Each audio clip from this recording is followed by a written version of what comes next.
आप सभी को प्रणाम। जय श्री राम। मैं हूं ललन ठाकुर बिगर नेपाल से।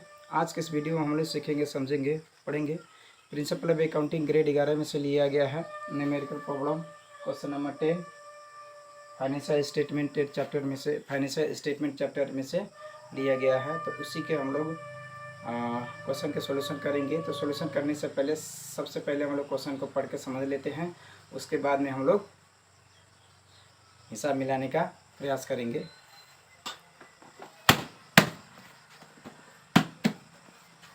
ये प्रिंसिपल ऑफ अकाउंटिंग ग्रेड 11 है, इसमें से लिया गया है। पेज नंबर 419 में है। पेज नंबर 419 में से हम लोग देख लेते हैं।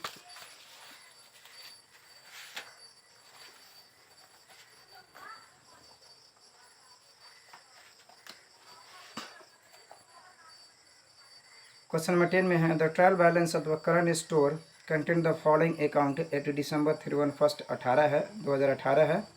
इसमें अकाउंट टाइटल्स है, डेबिट है, अकाउंट टाइटल्स क्रेडिट है, डेबिट क्रेडिट दिया है। ये ट्रायल बैलेंस है।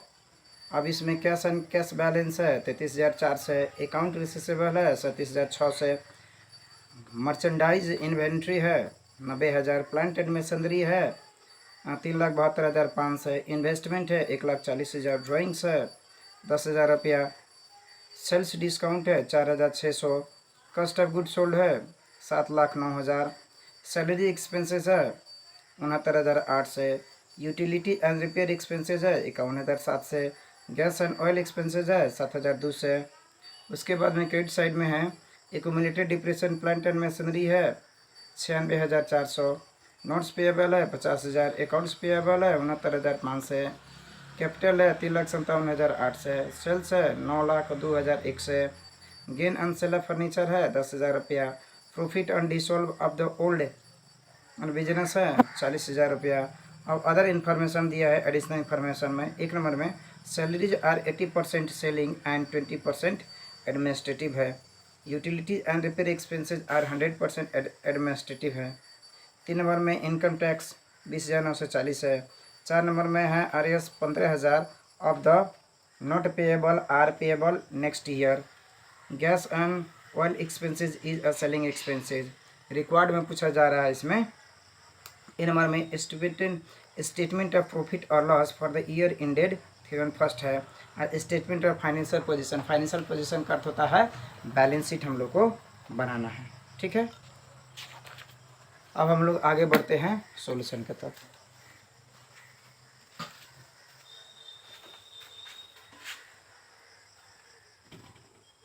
ये न्यूमेरिकल प्रॉब्लम क्वेश्चन नंबर 10 के सॉल्यूशन है। ये ए नंबर में है। यहाँ current store statement of profit और loss for the year ended 31 दिसंबर 2018 का है। अब आते हैं हम लोग फॉर्मेट के हिसाब से। ये पार्टिकुलर से या नोट्स हो गए, अमाउंट हो गया।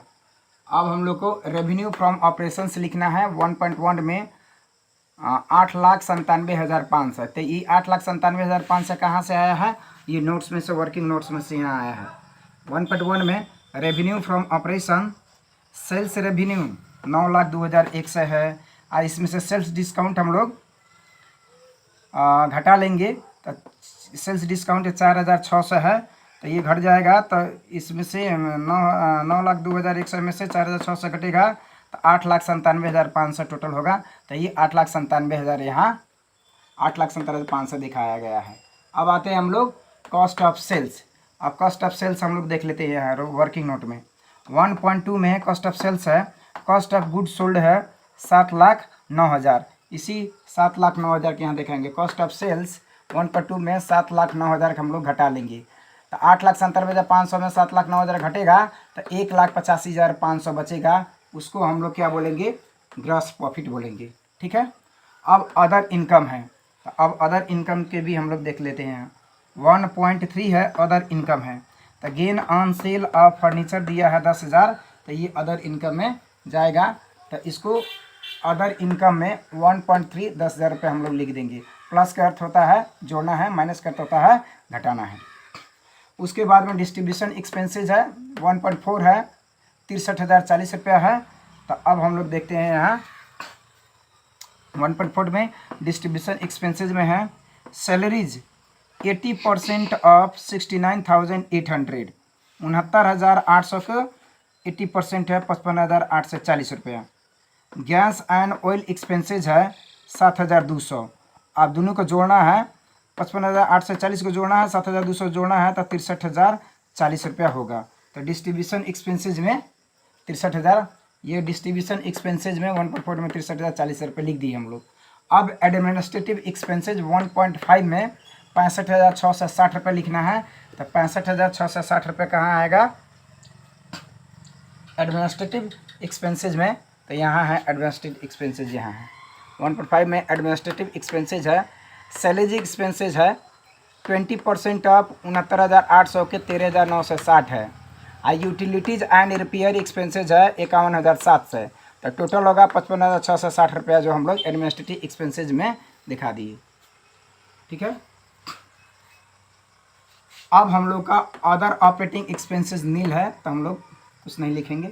अब क्या करना है, 1,50,500 में 10,000 जोड़ना है और 63,040 रुपया 65,660 रुपये घटाकर 69,800 रुपये ये हो जाएगा। इसको हम लोग कहेंगे प्रॉफिट फ्रॉम ऑपरेशन। ठीक है, अब लिखना है हम लोग को फाइनेंस कॉस्ट। फाइनेंस कॉस्ट है नहीं है, इसको हम लोग नहीं लिख दिए। अब ये होगा प्रॉफिट बिफोर टैक्स 69,800 हो गया। अब इनकम टैक्स एक्सपेंसेस दिया है 20,940 रुपया, माइनस में लिख देंगे तो 69,800 में से 20,940 घटाएंगे 48,860 रुपये हो जाएगा। इसको हम लोग बोलेंगे प्रॉफिट फ्रॉम कंटिन्यूइंग ऑपरेशंस। अब लिखना है profit loss on discontinued operation. अब नेट ऑफ टैक्स है ये 40,000 रुपये दिया है। अब क्या करना है, 48,860 में 40,000 जोड़ना है तो 88,860 रुपये, ये 40,000 जोड़ना है इसमें तो 88,860 होगा। तो net income for the year हो गया। अब इसी को net income attributable to owners, अब मालिक लोग को जो इन्वेस्टर है उन लोग को बांटने वाला पैसा कितना है 88,860।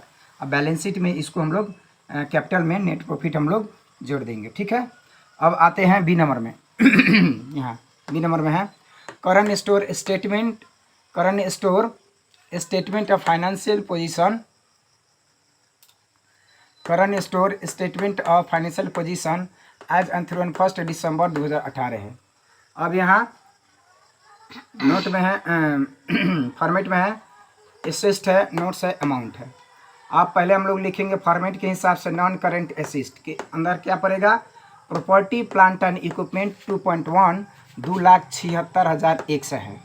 अब हम लोग लिखते हैं यहाँ 2.1 में नोट्स देख लेते हैं। प्रॉपर्टी प्लांट एंड इक्विपमेंट है, प्लांट एंड मशीनरी है 3,72,500 है।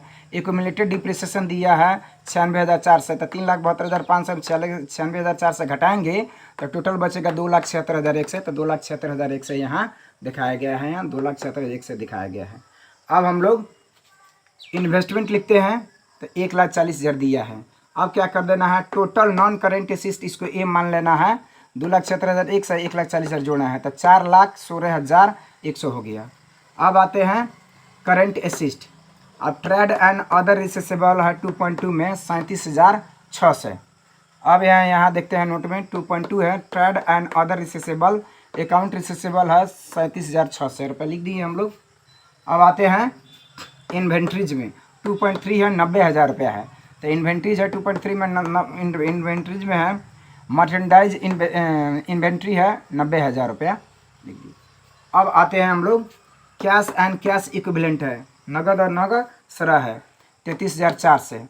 अब क्या करना है हम लोगों को, 37,600 90,000 33,400 को जोड़ना है तो 1,61,000 रुपये ये हो जाएगा। इसको हम लोग टोटल करेंट एसिस्ट भी मान लेते हैं। अब देखना है हम लोग को टोटल एसिस्ट इक्वल टू होता है ए प्लस बी, यानी कि 4,16,100 रुपया total non current assist plus 1,61,000 रुपया ना टोटल करेंट एसिस्ट मिला के हम लोग टोटल एसिस्ट हम लोग करेंगे तो 5,77,100 रुपया हो गया। अब आते हैं अब लायबिलिटीज़ एंड इक्विटीज़ में, तो यहाँ इक्विटी है शेयर कैपिटल है 2.4 में 4,36,660 रुपया 2.4 में है टोटल इक्विटी है। इसमें कैपिटल है 3,57,800 है। एड करना है, नेट इनकम है, net profit for the year जो हम लोग निकाले हैं हम लोग 88,860, उसको जोड़ना है, लेस ड्राइंग करना है 10,000 रुपया, तो 4,36,660 रुपया आ गया। तो यहाँ हम लोग 4,36,660 रुपये हम लोग दिखा दिए। अब इसको टोटल इक्विटी हम लोग लिख देंगे 4,36,660 रुपया। अब आते हैं हम लोग नॉन करेंट लाइबिलिटीज़ में, तो लोन एंड बोरिंग्स है 50,000 रुपये, लोन एंड बोरिंग्स है 50,000 रुपया। अब टोटल नॉन करेंट लाइबिलिटीज़ हो गया 50,000 रुपया। अब आते हैं करेंट लाइबिलिटीज़ में, ट्रेड एंड अदर लाइबिलिटीज़ है 2.5, 69,500। अब यहाँ है 2.5 में ट्रेड एंड अदर पेएबल है एंड अकाउंट पेएबल है 69,500। अब इनकम टैक्स लाइबिलिटीज़ है 20,940 रुपया। अब इसको क्या करना है, 69,500 और 20,940 को जोड़ना है, तो 90,440 होगा, यानी कि 90,440 होगा। तो इसको हम लोग क्या करेंगे, टोटल करेंट लाइबिलिटीज़ लिख देंगे, ठीक है।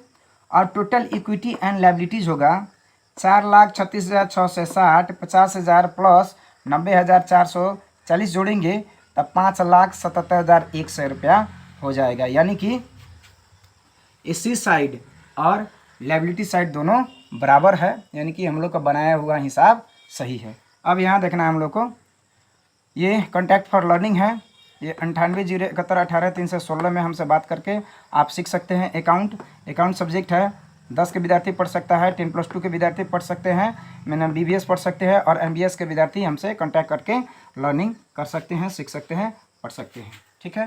तो इस तरीक़ा से इस वीडियो में इतना ही। फिर मिलेंगे दूसरे वीडियो में, तब तक लिए पढ़ते रहिए, खुश रहिए। अगर वीडियो अच्छा लगे तो लाइक कर सकते हैं, शेयर कर सकते हैं, चैनल को सब्सक्राइब कर सकते हैं, बेल आइकन दबाना ना भूलें ताकि कोई भी वीडियो अपलोड हो तो सबसे पहले आपके पास पहुंचे। वीडियो देखने के लिए आप सभी को बहुत बहुत धन्यवाद। तब तक लिए जय नेपाल।